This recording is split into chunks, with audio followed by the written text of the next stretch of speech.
you've ever hit mid-July feeling completely frazzled and wondered, wait, why am I so exhausted when life's supposed to be easier right now? You're not imagining it. The mental load of summer is real, and it is probably heavier than ever.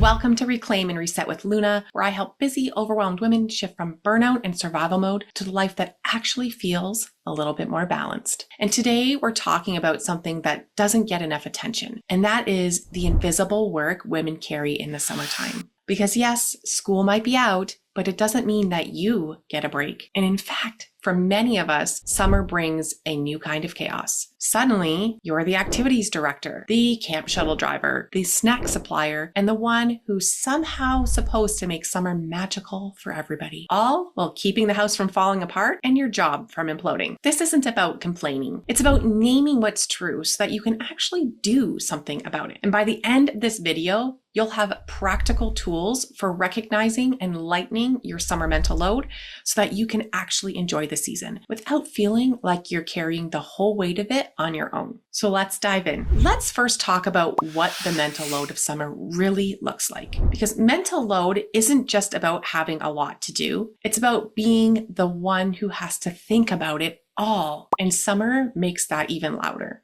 You're the one remembering which days are water play, which camps need nut-free snacks, and who needs sunscreen restocked, and which kid needs that special brand for sensitive skin. You're mentally calculating how many minutes are left in screen time, while also trying to plan dinner with whatever you've got left in the fridge because you just didn't have time to make that quick run to the grocery store like you did because they were out of milk the last time you went. And let's not forget that emotional work, that navigating sibling squabbles, soothing boredom complaints, or carrying that guilt when your kid says they're bored again. It's the invisible checklist constantly running through your head. Did I fill out the health and participation forms for the camp next week? When was the last time this kid had fruit? Or can we squeeze in a vacation? And if so, will I actually get a break? Or am I just going to be parenting in a different location? And the kicker? Much of this work is invisible. It's the tracking, planning, and the remembering that no one else sees, but everybody benefits from. Mental load isn't dramatic. It's quietly exhausting. And when summer hits and routines are thrown off, that load doesn't lighten. It shifts entirely onto your shoulders. Naming it is the first step. You're not just tired because it's hot or busy. You're tired because you're holding the blueprint to everybody else's summer, and you never got to set yours down. Now let's explore why summer mental load feels heavier than some of the other seasons. Seriously, let's talk about why summer feels so much harder, because honestly, it can feel confusing. The kids are out of school and maybe there are fewer structured activities. Shouldn't things feel lighter and easier? But here's the thing. Structure often holds us up more than we realize. School provides a natural break in the day, predictable routines, and a sense of rhythm that you can work and plan your day around. When that goes away, everything falls back on you. You become the one who has to invent the structure, who has to create the schedule, who has to manage those transitions, fill the gaps, entertain the children, and make sure that the house doesn't explode while doing it. Oh, and feed them 1,000 snacks a day. Why? Why are they all of a sudden more hungry in the summer? Anyways, you're suddenly responsible for everybody's time. And unlike the school year, when lunches and drop-offs are more automated, summer requires constant on-the-fly decisions. Even simple questions like, what are we doing today? Or can we go to the splash pad? Or can I have a snack? Those pile up, not because they're hard to answer, but because you are already maxed out. There's no built-in off switch. You might be working from home with kids underfoot or trying to make memories while secretly fantasizing about 5 uninterrupted minutes alone.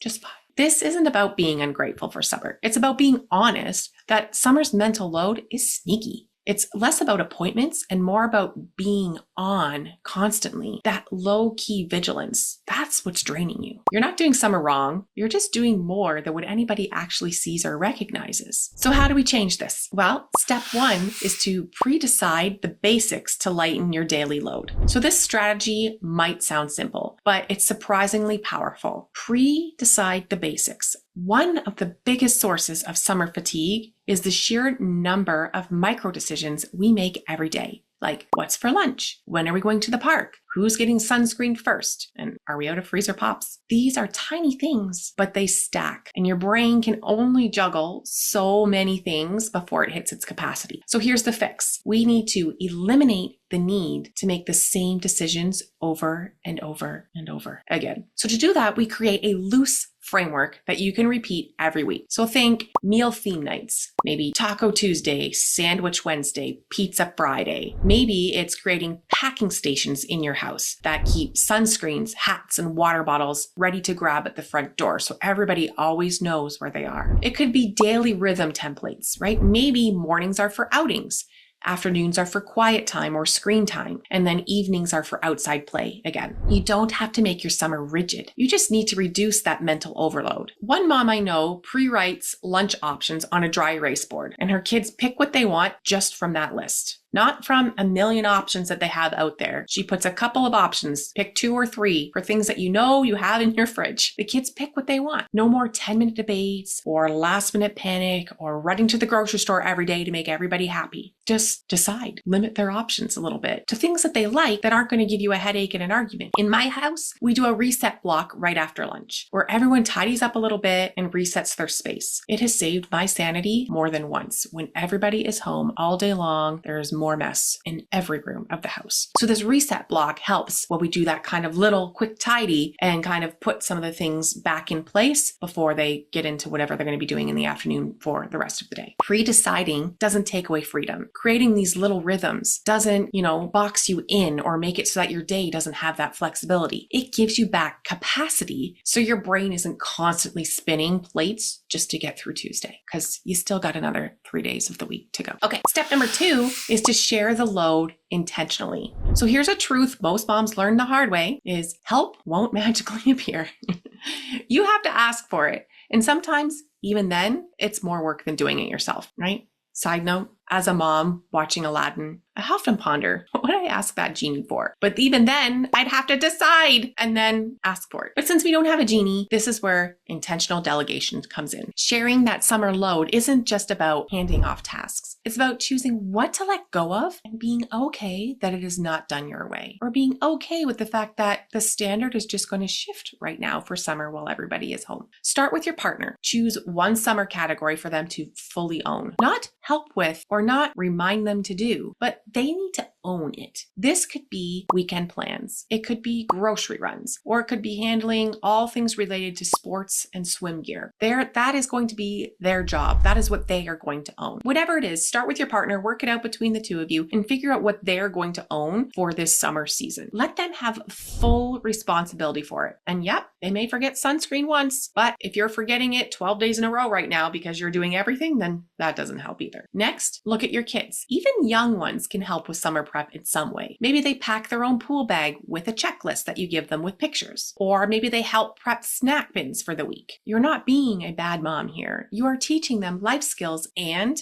protecting your own bandwidth at the same time. Delegation isn't a weakness. It isn't laziness. It isn't you just trying to push off the workload to somebody else. It's sustainability. It might take a little effort up front, but the long-term payoff is totally worth it. And remember, imperfect help is still help. The goal isn't to have it done exactly how you would do it. The goal is to not be the only one doing everything. Okay, step number 3, put the invisible on paper. So this final shift might be the most validating one, and that is when we make the invisible workload visible. So if you've ever ended the day completely wiped out and thought, what did I even do today? Then this part of the video is for you, because invisible labor doesn't leave receipts. It doesn't fill calendars or produce tangible outcomes, but it absolutely drains your energy. So bring it into the light. Start with a brain dump. Write down everything you're carrying, those reminders, the emotional check-ins, the meal planning, coordinating camp pickups, managing moods, remembering birthdays, and figuring out what to bring to the barbecue this weekend. List it all. Write it all down. You might need several sheets of paper, okay? Then try tracking your mental load for 1 week. Keep a notepad, I just use the Notes app on my phone, and I jot down everything that I am managing that nobody sees. Again, this is not to complain. It's to understand your full workload. It's to understand why you're so tired at the end of the day when it doesn't feel like you have done anything. Once it's out of your head and onto paper, 2 powerful things happen. 1, you stop gaslighting yourself into thinking, I didn't do very much today, or I didn't accomplish anything today. And 2, you can begin to distribute that load more intentionally to the others in your home. You can show your partner or kids, this is what I'm juggling. This is what I'm dealing with every single day. I'd like us to talk about how we can share this. Or you could look at that list and go, all right, it's no wonder I'm tired. Let me take 3 things off of that list today, because tomorrow we are not repeating this round of things that we went through today. Naming the invisible is how you take back that power, because once it's on paper, it's no longer just yours to carry. It's yours to help distribute equally, maybe not 100% equally, distribute more fairly amongst your family members. Okay, so to wrap things up now, you are not overreacting. You are carrying more than most people can actually see. And just because summer is supposed to be relaxing doesn't mean that it automatically is. Mental load is real. Invisible work is still work. But the more we talk about it, the more we normalize asking for help, making space for rest, and choosing ease over martyrdom, that is the way that we start to make this shift. That is the way that we start to decrease the mental load that we are carrying. And let's create that list together. So let's start right now. What is one summer task that you'd like to offload, or even just make a little bit easier for yourself? Tell me in the comments below, and let's start creating that list together. And if this video helped you feel seen, share it with another mom who's carrying more than meets the eye. And remember, you've got this. Keep showing up for you, and I will see you in the next video.